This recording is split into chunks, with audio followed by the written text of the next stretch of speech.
This is a very exciting time for India-US relations.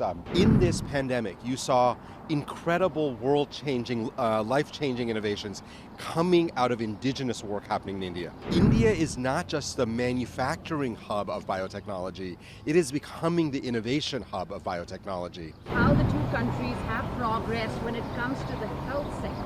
Yeah. No, this is a very exciting time for India-US relations. The two largest democracies in the world, facing similar challenges and facing them together. And I think what makes it particularly important at this moment is we're just coming out of the pandemic, and we saw incredible amount of innovation from both of these countries, both individually and working together. So I think this is an important moment to catalyze that, to take the partnership and take it to the next level. I'm very excited about the moment we are in. Dr. Jha, talking about India and US's partnership, particularly in the COVID times, what is your assessment from someone who's an expert in that? Yeah, look, the partnership has been incredibly beneficial for both countries.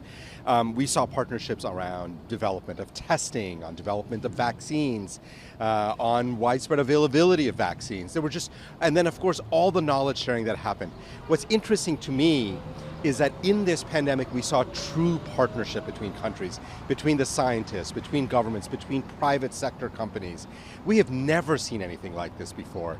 And the benefit of that partnership is both countries did much better than they would have if they had not had that partnership. We talked about the innovations that came out during the pandemic, especially from the India side. Yeah. Could you stress or could you talk about more about that? Absolutely. For years there has been this perception, I don't think an accurate one, but a perception that innovation happens in the West and then India scales it up or manufactures it.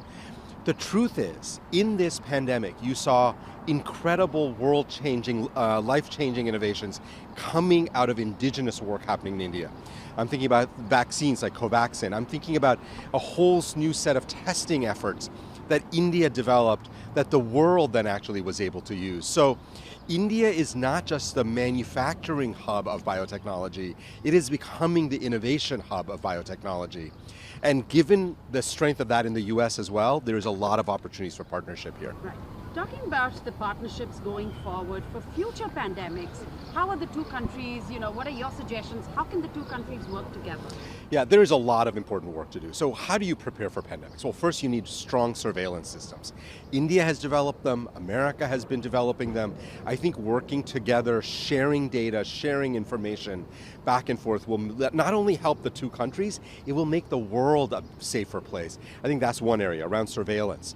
One of the key things we need to do is start working on vaccines against future pathogens, including diseases we don't even know whether they're going to become pandemics or not. That's another area where I think there's a lot of opportunities for collaboration between India and US. Again, on diagnostics, treatments, and then on better information sharing. This is an area where we saw information was a real challenge in the early days of the pandemic. Again, we have two of the most innovative countries working together. I think they both will be much stronger for it. And by the way, they will benefit the rest of the world as well. This will not just benefit the American and Indian people, it'll benefit the world. We talk about the Indian American community and your personal journey. What role does the Indian American really play in the political landscape, in the cultural landscape of this country? Yeah, I will say on a personal level, I was born in Bihar.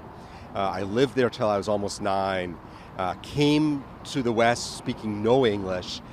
Think about that as the background, and then getting to work at the White House for the President of the United States. An extraordinary opportunity. This is the American story, but it's also the story of many Indian Americans who have risen to very high levels. Our Surgeon General of the United States, Vivek Murthy, is of Indian background. He's an Indian American. We've had many senior leaders in health and other areas. Indian Americans make up a critical part of the US government, of private sector, of technology. They are really central to so many of the cultural and economic and health issues that go on in this country. And I think that creates a natural partnership between India and America. What the world will witness on the 22nd of June is something that no one could imagine 15 years ago. How will this partnership go forward 15 years from now, 50 years from now? Yeah, look, this partnership has been growing for years and years. I do think we're at an inflection point, and I think the state visit of the Prime Minister will catalyze, and what I hope it will do is launch a whole series of collaborations. Obviously, for me, the interest is in health and biotechnology, but it's going to go well beyond that, in technology in general, in the future economy of these two countries. So my expectation is 15 years from now, we're going to look back and think, boy, that was a catalytic moment that took a strong partnership and made it even stronger and better.